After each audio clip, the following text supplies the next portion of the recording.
Olá, sejam muito bem-vindos a mais um episódio da Cadeira Camp.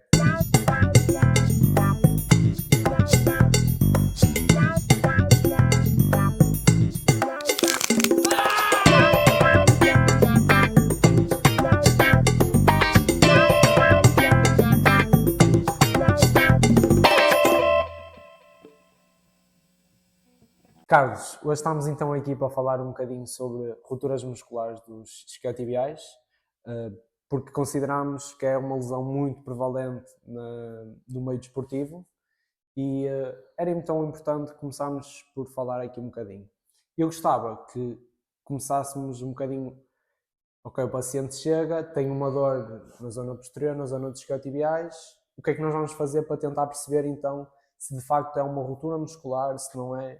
O que é que nos podes ajudar aqui? Ótimo, antes de mais bem-vindos mais uma vez. Pronto, é o primeiro episódio, por assim dizer, a falar sobre problemas e lesões. Acho que é interessante, acho que é isso que vamos fazer mais vezes a partir daqui e podem contar com este tipo de conteúdo, por assim dizer. Pronto, relativamente à tua pergunta, voltamos sempre àquela parte do episódio anterior, falámos sobre o diagnóstico, ou seja, como é que nós sabemos. Obviamente que existe também aqui na parte muscular, um bocadinho como na parte óssea, por exemplo, quando temos um entorse fazemos as regras da Ottawa. Na parte do músculo, normalmente nós baseamos-nos em três testes muito específicos, para além daquilo que é a história também, voltamos sempre a isso, à história, a anatomia se vai de encontro àquilo que a pessoa está a dizer, fisiologicamente se apresenta o que é suposto da parte muscular, neste caso perda de função, dor durante a execução de algum movimento que implica aquela estrutura, e biomecânica, isso mesmo também, descrever, digamos assim, tarefas que utilizem aquela estrutura. Passando a isso, também, e quase tendo a certeza que há uma lesão da estrutura, ou pelo menos uma disfunção da estrutura que nós queremos avaliar, o que nós fazemos é avaliarmos três coisas. Ou seja, fazemos palpação no local que a pessoa dói, e sendo positiva, fazemos um check, por assim dizer. Depois pedimos a contração máxima também, e se a pessoa apresentar perda de força, e comparamos sempre um lado com o outro, é isso que vamos ver se há uma diferença e se há perda de força ou incapacidade de produção de força, mais um cheque. E depois, dor ao alongamento, também, mais um cheque. Portanto, se apresentar estes três positivos, por assim dizer, o que nós recomendamos é a ecografia, para termos a certeza de que se há uma lesão estrutural ou se há uma lesão funcional. Tá bem? Portanto, essa é a primeira coisa que nós tentamos perceber, porque também não vamos fazer ecografia a tudo e a todos, portanto, a ideia é já desde logo pensarmos que pode ser uma ruptura e depois uma ecografia. Tu que tens formação em ecografia, quando fazes a ecografia e estás à procura da lesão, quais são as zonas, obviamente dependendo um bocadinho da história, que vais logo mais procurar? As zonas mais comuns de ocorrer lesão? Vamos falar no relativamente aos isquiotibiais, Sim, sim, sim, certo? sim. Na parte dos isquiotibiais, tipicamente, o que nós procuramos é nas zonas de tendão também. Aí tendão não é só as extremidades do músculo, há tendão no meio do músculo também, região miotendinosa, também. Nós chamamos isso na ecografia os septos, que nos vão aparecer na ecografia, portanto, fazemos a varredura ao longo dos septos e percebemos se há algum tipo de lesão. Fazemos também nas zonas por exemplo, dar aqui o exemplo do bíceps femoral, que tem duas cabeças, desde logo a zona onde é que as massas são maiores, na parte mais distal, é provavelmente um local de lesão que vai ocorrer mais vezes porque há mais produção de força e há ali mais fricção entre as estruturas, está bem? Portanto, é uma zona que também percebes bem nas zonas faciais do músculo se há alguma lesão. Depois também, obviamente, podemos ir para o compartimento interno e percebermos também aonde existe mais no semimembranoso, se calhar. E vemos se seguindo o músculo se existe ali mais, mas é mais comum na parte do bíceps femoral, nas zonas faciais entre a parte das duas cabeças, ou então na parte mais proximal, junto ali do tendão, mas não tem que ser proximal na inserção, mas proximal do músculo, mais na cabeça longa também, e é por aí que nós pesquisamos mais. E qual é que é a relevância de tu conseguires compreender que tens uma lesão numa zona miotendinosa, no ventre muscular? Acho que é uma excelente pergunta, não é? Porque a maioria das pessoas que chega à consulta diz quanto tempo, não é? E parece que é tudo igual. E não, infelizmente não é. Nós sabemos que naquilo que o local é mais importante que o tamanho, ok? E isto é se calhar a coisa mais importante que vamos passar aqui, que é, pode medir, vou dar um estúpido, mas é o que é, 10 centímetros e ser na zona do ventre e provavelmente não vai apresentar tanta disfunção como numa lesão miotendinosa também, porque há ali muito mais transmissão de forças, está bem? E há menos estrutura para ser compensada, porque ali vai estar sempre, é um caminho que tem que ser sempre percorrido pela parte da contração muscular. Portanto, é um bocadinho aqui olhar para essas zonas, normalmente são regiões miotendinosas também, porque é o mais comum, e zonas faciais, e portanto, infelizmente, se for na zona muscular, se calhar uma semana, a pessoa já está praticamente bem, miotendinosa pode demorar mais um bocadinho. E então, aqui o facto de nós sabermos mais ou menos onde é que é a zona, é só para conseguirmos dar um prognóstico. Sim, mas o prognóstico depende aqui de algumas coisas. Desde logo, se há lesão prévia, ou seja, um atleta que já tem, que seja normal uma ruptura, quer dizer, nós no mínimo mais uma semana temos que colocar em cima, está bem? Outra coisa também temos de fazer, no caso do prognóstico, está bem?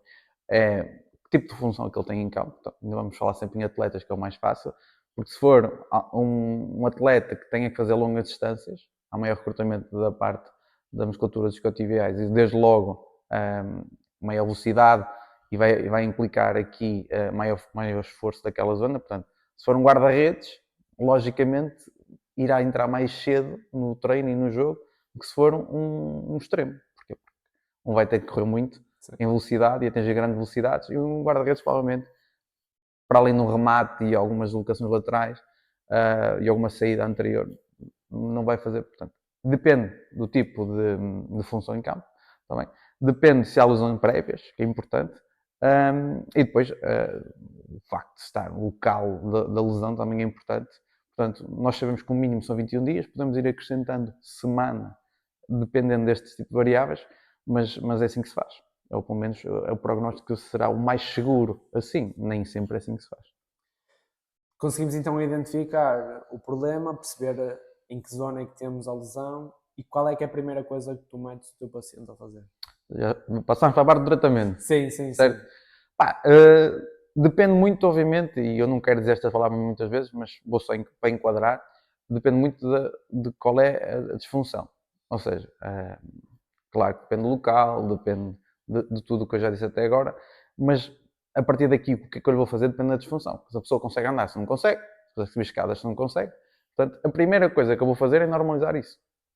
Portanto, imaginando que temos aqui uma lesão dos isquiotibiais que chega-nos a mancar incapacidade de sair do carro, incapacidade de subir escadas, a primeira coisa que eu vou fazer é tentar normalizar esse padrão, para já, para não comprometer outro tipo de estruturas, não é? Porque as compensações levam depois aqui a várias alterações, e depois é mesmo trabalhar dessa forma para rapidamente normalizar, tirar a cinesiofobia e começar a dar alguma carga assim que possível.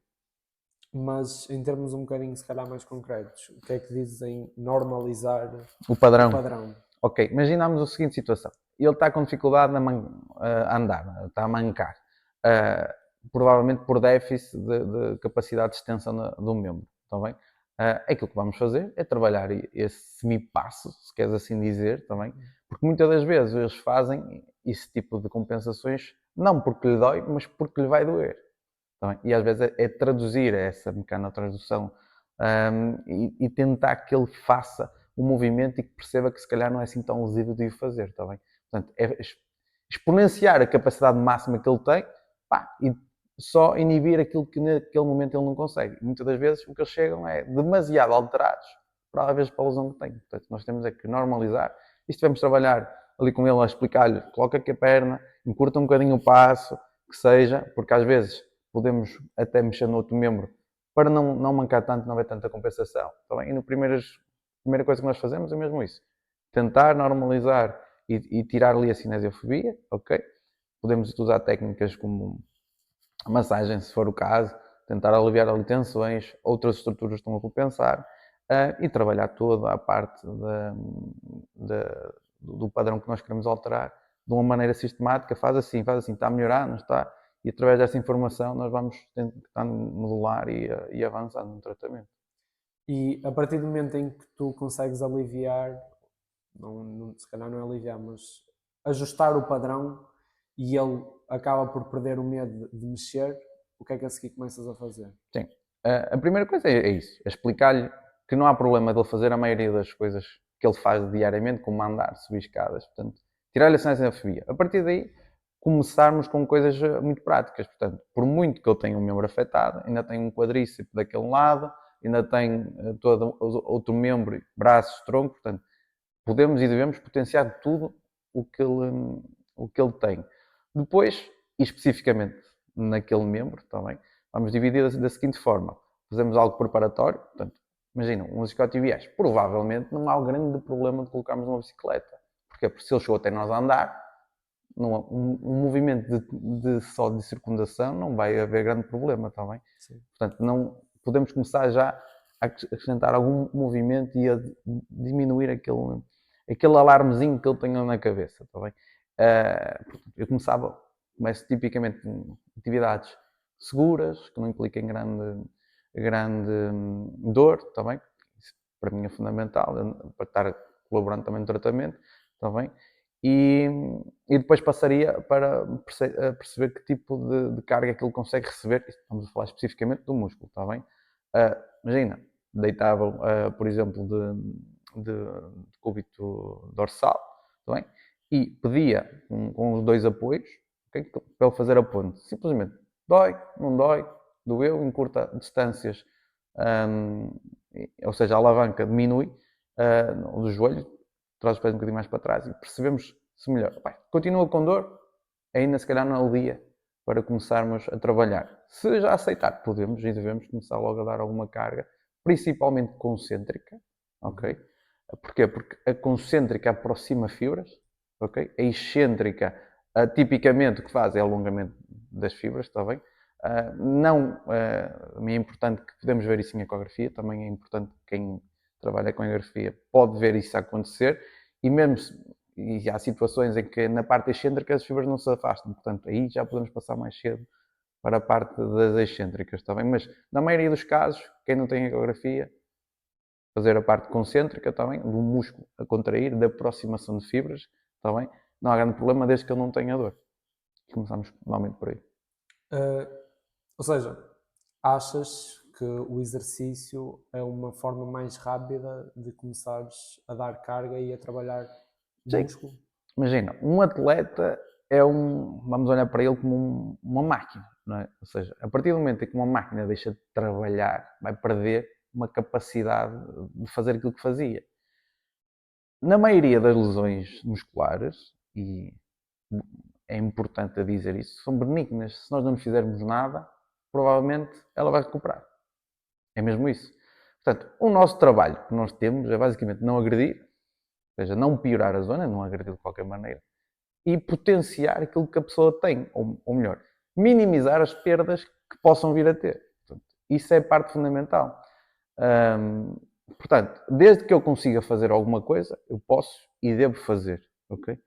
E se essa coisa for com 200 kg, não há problema nenhum, desde que ele consiga fazer, não tenha dor nenhuma, não comprometa a lesão. Obviamente eu estou a dizer 200 kg, poucos se calhar vão conseguir, mas para termos a ideia que o problema não é a carga, o problema é ele conseguir fazer. Portanto, a estrutura, se está pronta para receber carga, posso e devo fazer. E quando eu consigo estar pronto, experimento, ok? E não é para experimentar uma vez que vou matar, agora não vou começar com 200 kg. Posso fazer só um simples pontos, porque a pessoa também tem que se deitar na cama. Portanto, também não vamos... o corpo não é algo que se estraga assim tão rápido. O facto de experimentarmos uma vez, como é que aquilo se aceita, se não aceita. Nós podemos mexer à vontade. E como é que nós estamos a perceber se ele está a ser capaz de receber a carga? A primeira coisa é a educação. Nós explicamos, olha, não deve doer em nada, está bem? Isso é fundamental. Naquilo que vamos fazer, não pode doer. Portanto, através desta comunicação, nós vamos percebendo se lhe dói ou não. Obviamente que eu normalmente na parte do músculo não quero mesmo dor, portanto a agressão só vai atrasar o processo, está bem? Portanto não vale a pena sequer entrarmos por aí para acelerar, não há bons resultados com isso. Portanto o que nós queremos é aquele aceito de carga e é só ir testando. Okay? Se consegue fazer este exercício, consegue. Só consigo até à quinta porque a partir da quinta já tem dor. Já sabemos que não podemos ir mais naquele dia, pelo menos. No próximo dia podemos e devemos ir experimentar novamente, está bem? Isto é algo que até, na maioria dos casos, 3, 4, 5 dias, eles ainda reportam alguma dor ou uma limitação. A partir daí, normalmente, eles conseguem bem compensar. E compensar no sentido de a musculatura começa a trabalhar por si só. E tu metes a fazer um exercício, vamos dizer um agachamento. Sim. É mais fácil de toda a gente imaginar. E ele tem dor. O que é que tu tentas fazer para tentar compreender como podemos minimizar a dor? Lá está. Se nós estivermos a fazer um agachamento, tipicamente, ia falando dos isquiotibiais, não há grande ação. Claro que há uma ação dos isquiotibiais também, há um controle, tipicamente da parte da bacia, não é? Agora, se não doer, não há problema nenhum. Portanto, pode e deve. Mas sabemos que, obviamente, estamos a escolher um exercício em que, digamos assim, que os isquiotibiais são ali um antagonista no sentido e sinergista neste caso, tentar manter a posição e portanto não há problema nenhum de o fazer. Mas ele chega aos 90 graus e tem dor. Na parte posterior? Sim. Num agachamento? Não, é simples, não passamos esse grau. Ok, claro.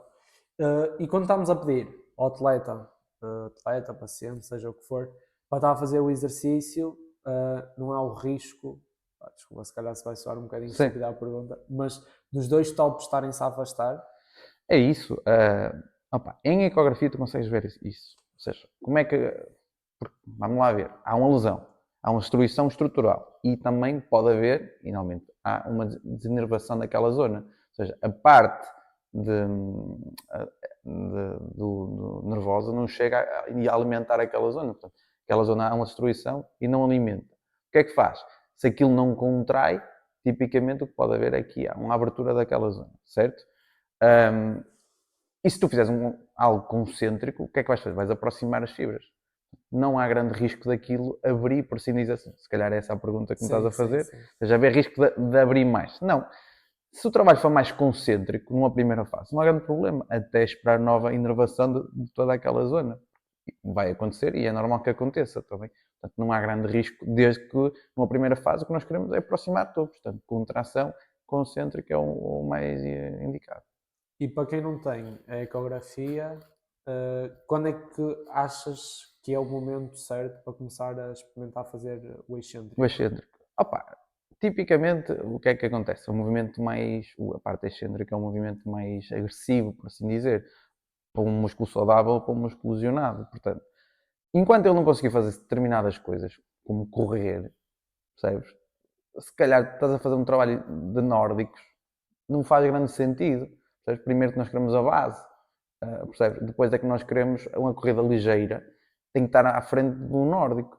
Agora, o que nós podemos fazer e devemos é que, nós sabemos, por exemplo, pegando aqui na ideia de há bocado, temos 21 dias, mais as semanas que vamos acrescentando pela parte daquilo que é lesões anteriores e do risco que tem que fazer a sua tarefa, nós enquadramos isto naquilo, okay, se calhar se tenho 5 semanas para recuperá-lo, os nórdicos vão ter que entrar o mais cedo possível, mas também não preciso entrar muito mais cedo, porque se houver mais risco de lesão. Okay? Portanto, se calhar às 2 semanas, se eu tiver 5, desde que ele consiga, nem que se faça com algum apoio ou com uma alavanca mais curta, consiga já fazer, vamos tentando perceber, desde que ele consiga.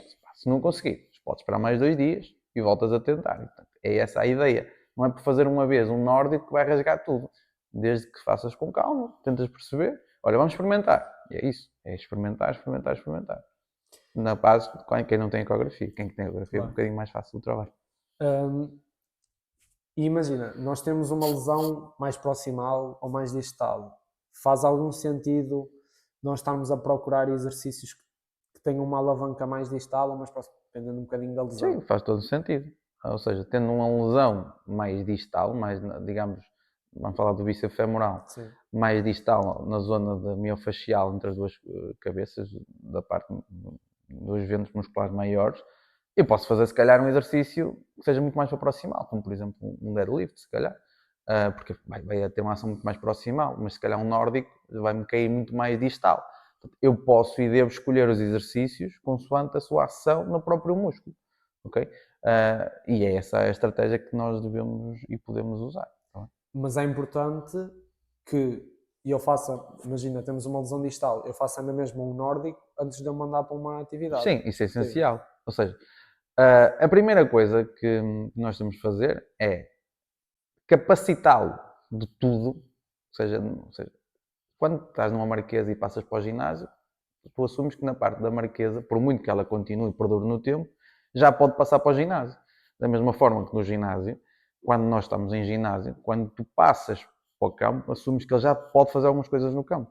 Portanto, é isso, ou seja, tu só podes pô-lo a jogar quando tiver critérios totais de ginásio, não é? Porque por muito que continuas a reforçar, porque queres torná-lo ainda mais competente, ele já tem que ter a competência mínima para jogar. Portanto, isso é essencial que tenha essa capacidade de fazer primeiro o excêntrico aqui e depois fazer um trabalho de alta velocidade e de alta exposição à velocidade máxima, porque aí ainda vai ser muito mais exigente do que o norte, certamente. E eu percebo que a pergunta a seguir, se calhar, um bocadinho do. Vai ter bastantes opiniões, porque mesmo quando A vamos à pergunta? literatura, sim. Quando vamos à literatura, não há muito bem consenso nunca na parte de voltar ao campo, voltar a jogar.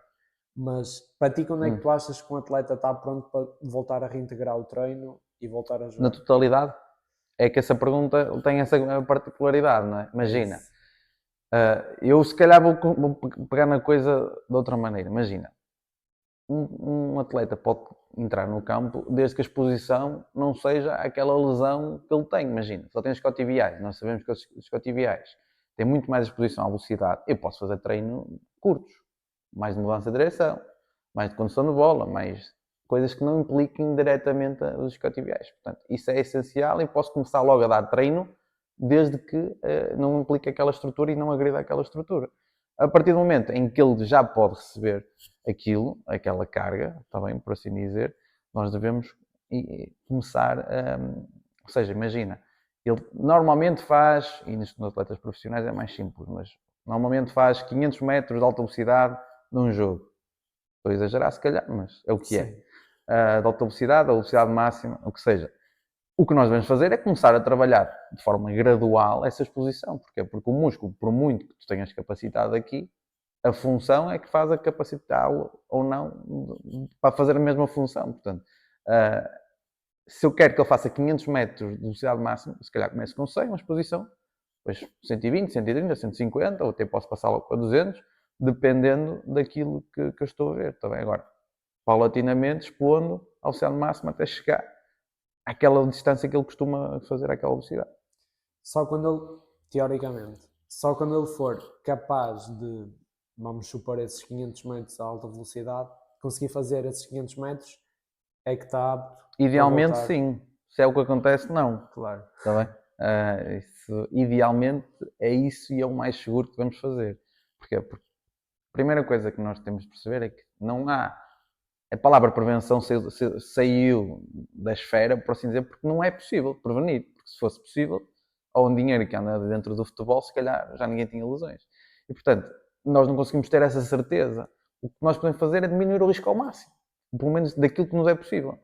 E daquilo que nos é possível é igualar todos os parâmetros que ele já conseguia fazer, dentro daquilo que é um conforto que ele já tinha, também, e portanto, porque nós temos o esforço que é percebido pela pessoa e também aquilo que é traduzido naquilo que é as métricas que usamos, por exemplo, GPS ou não. Portanto, sabendo que no GPS ele já cumpre critérios, imagina, mas eu não consigo, na parte interna, ele diz, pá, estou estafado, mas ele fazia antes e não estava assim tão estafado, se calhar ainda está muito perto daquilo que é o seu limite, portanto, convém treinar mais um bocadinho, mas na realidade o desporto nem sempre é assim. Nós, por questões digamos, de agenda, tipicamente arriscamos sempre um bocadinho mais. E quando falamos de pacientes que não são atletas, se calhar acaba por ser um bocadinho mais simples. Mas quando é que tu dizes, pronto, já chega de fisioterapia, já está bom, já está capaz de fazer tudo? Pá, quando tem a função que ele quer. Portanto, aí é um bocadinho difícil dizer, porque a função dele pode ser apertar os cordões. Pá, para ele é isso que o incomoda. Porque rupturas isquiotibiais, dificuldade a fazer o alongamento, é normal. Portanto, se para ele for isso, tudo bem. Da minha parte, pode, porque aquilo, mais uma vez, é uma lesão benigna. O que quer dizer que se tu não lhe fizeres nada, vai recuperar. Portanto, o que nós temos de fazer é potenciar e conseguir minimizar aquilo. Agora, sempre alertando que o músculo teve uma lesão, que há sempre uma inibição e que o ideal será sempre fazer um reforço. Mas se a pessoa só quer fazer aquilo e só quer melhorar aquela função, pode dar alta ali, desde que a pessoa compreenda que isso não é o ideal fazer. Não é? Até porque nós incentivamos o estilo de vida ativo e depois não vamos dizer, olha, passa só 3 a 4 dias que já vai deixar de doer e a seguir já pode ir. Nós queremos é que a pessoa treine e, portanto, quem treina normalmente precisa sempre um bocadinho mais tempo. Ao longo desta conversa, falámos um bocadinho de trabalho marquesa, preparatório, um bocadinho do exercício, mas não falámos de alongamento. Tu achas que é importante trabalhar o alongamento? Opa, eu não chamava alongamento, até porque o alongamento implica a separação nos dois topos, por assim dizer, do músculo. Tá bem? Eu chamava-lhe mobilidade, okay? Porque principalmente naquela parte inicial há uma inibição, não é? Natural, e tentar não agredir aquela zona, nós defendemos. Portanto, o que eu falo é mobilidade. Tá bem? E na parte dos isquiotibiais há ali uns exercícios, chamam-se ASCLIN, tá bem? Há 1, 2 e 3, consoante a progressão, por assim dizer. O que nós incentivamos é a pessoa a ser mobilizada e que a mecanotransdução traga aqui algum benefício para que depois o cérebro interprete aquela mobilidade como não lesiva. Tá bem? E é isso que nós tentamos fazer, a mobilidade. Quem tiver curiosidade, pesquisar por ASCLIN, há 1, 2 e 3, depois também há a descrição do próprio exercício. Mas é isso, é incentivar a pessoa a mexer-se, porque quanto mais mexer-se, menos dor vai ter.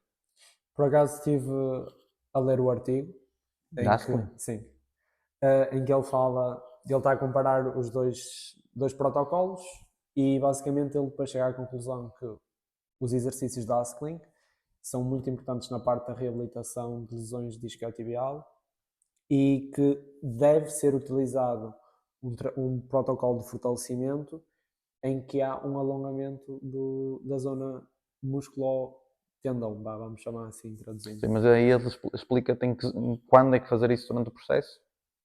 O Não. processo era fazer ASCLIN 1, depois progredir para ASCLIN 2 e depois para ASCLIN 3, Ok. em que basicamente o critério de progressão era a dor. Era o único Sim. critério. E depois, à medida que ia sentindo o alívio da dor, iríamos progredindo a carga entre os ASCLINs. Entre os vários exercícios da Sim. ASCLIN. Sim.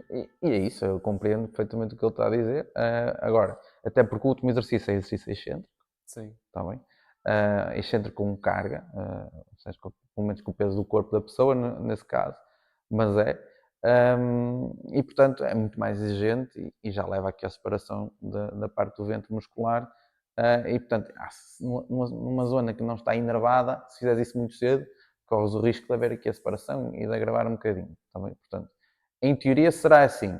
Agora, a parte do ASCLIN 1, o primeiro exercício, que basicamente é um SLR, digamos, suportamos a parte posterior do joelho e fazemos a extensão do joelho. E portanto é um exercício que vai inibir, ou melhor, inibir a dor, nesse caso, ou vai permitir mais mobilidade e rapidamente a pessoa consegue se sentir melhor porque também não há tanto inibido, a parte da marcha fica melhor e portanto a mobilidade, eu gosto de chamar-lhe assim, porque ninguém está ali a estirar, o que nós estamos a fazer é através de movimentos repetidos, a dar ali mobilidade àquela zona. Mas e eu estive a fazer uma revisãozinha E daquilo bem, que a literatura nos dizia e eles aconselhavam treino proprioceptivo, treino de fortalecimento, treino de flexibilidade, que chamamos o que quiseres, não é? é isso, Pronto. mas é isso, é a parte da mobilidade, Sim. porque tem que estar sempre dentro daquela amplitude, que é isso que eles definem bem, que não pode ter dor no treino de flexibilidade. E depois um treino neuromuscular e treino de core também. Ok. E depois na parte final eu acho que podemos e devemos sistematizar a coisa. Ou seja, quando acabamos as perguntas todas, não sei se já estás perto disso. Já. Acabaste? Então podemos aproveitar para sistematizar. Mas rematando aquilo que estás a dizer, opá, eu chamo-lhe mobilidade porque com o alongamento, eu muitas vezes, quer dizer, nós, no caso dos isquiotibiais, que são biarticulares, nós se calhar bloqueávamos uma articulação e alongavas e mobilizavas a outra. Aqui não, aqui o que tu estás a fazer é este movimento em que tens as duas articulações mais abertas, por assim dizer, e estamos ali a mobilizar. Eu chamo-lhe isso, mas assumo que também possas chamar-lhe alongamento. Mas o fator dor eu acho que é mesmo muito importante. E para quem está a começar e provavelmente não tem aquilo que nós temos acesso, por exemplo, a ecografia, a dor aqui é muito importante. Portanto, é muito importante educar a pessoa, não podes sentir dor, está bem? Isso é muito importante, senão estás a piorar, não sei o que mais. Explicando-lhe tudo, acho que não há grande risco, porque já reeduquei algumas centenas, certamente, e não tive problema, está bem? Pronto, mas não sei, já acabaste? Já. Já? Pronto. Então, para sistematizar, aquilo que eu faria na parte final não, na parte de uma lesão dos isquiotibiais, vamos imaginar um 2B, que não tipicamente é uma lesão miotendinosa, aquilo que eu faria era começar, então, reeducavas o padrão, okay? Tentar normalizar o padrão, através de feedback à pessoa, está bem? Um trabalho de marquesa pode começar com uma massagem, trabalhar os tecidos, mobilidade dos tecidos, está bem? Podes até começar com um PNF no sentido de inibir aquela musculatura, ou seja, às vezes defende-se de tal maneira. O que nós tentamos é que, através de algumas contrações, podes fazer uma inibição recíproca, por exemplo, do quadríceps, que aquela musculatura vá melhorando a sua mobilidade, está bem? Isso era mais trabalho de marquesa. Depois, na parte do trabalho aqui de ginásio, começaria sempre com a bicicleta, por exemplo, ou algum tipo de mobilidade da estrutura. Podia fazer o ASPLI, neste caso, está bem? E começava no trabalho efetivo, isto era a parte preparatória, no trabalho efetivo começaria com exercícios de ponto, está bem? Com os dois membros apoiados, por exemplo, começar a trabalhar e a tentar uma contração concêntrica daquela zona, íamos aumentando a alavanca à medida que a pessoa se sinta mais confortável também. Quanto maior a alavanca, mais rápido é a capacidade de trocar de exercício, portanto, incentivem sempre a aumentar a alavanca, sem medo, doeu um bocadinho atrás, não doeu um bocadinho à frente, aquele exercício já não é suficientemente exigente, pode passar só para um membro, ok? A partir do momento que o exercício em si já não acrescenta muito, já não consegue, podemos começar com exercícios mais específicos daquela zona, como imagina que na parte distal, podemos fazer um exercício mais proximais dos isquiotibiais, ok? Como o deadlift, por exemplo. Depois, para tratamento efetivo, só quando tiver aqui já mais algum tempo, passamos para a parte dos excêntricos, ok? Parando aqui a parte do tratamento efetivo, tudo desde o primeiro dia era começar depois a reforçar tudo o resto. Ou seja, outra perna, ou a mesma perna, outra musculatura também, com agachamentos, com a prensa, com leg extension, ou seja, tudo o que pudesse ser de estruturas envolventes, tranquilo, sem problema nenhum, desde que não agrida. Depois, começar a trabalhar aqui algum salto, está bem? Na parte mais, desde possível, mas será sempre uma parte mais avançada, está bem? Em que salto com os dois membros, será sempre o início de alguma coisa. Uma caixa, neste caso. Esqueci-me de referir. Eu acho que é importante dizer para onde, também para termos uma referência, não é só por saltar. Portanto, conseguir saltar para cima de uma caixa, desde que sem dor, sem problema nenhum. Depois, conseguir passar-se para um apoio só, e isso é excelente. Depois, trocar o tipo de salto, ou seja, em vez de fazer um CMJ, que é um salto contra o movimento, poder fazer um drop jump, que é um salto da caixa ao chão, está bem? Estamos a trabalhar coisas diferentes, a reação mais ao solo, ok? E portanto, começar logo a meter isso, e depois saltos só com um membro, saltos laterais, saltos frontais, saltos longitudinais. No caso dos isquiotibiais é onde se vai ter mais ação. Portanto, isso sempre saltos mais para o fim da reabilitação.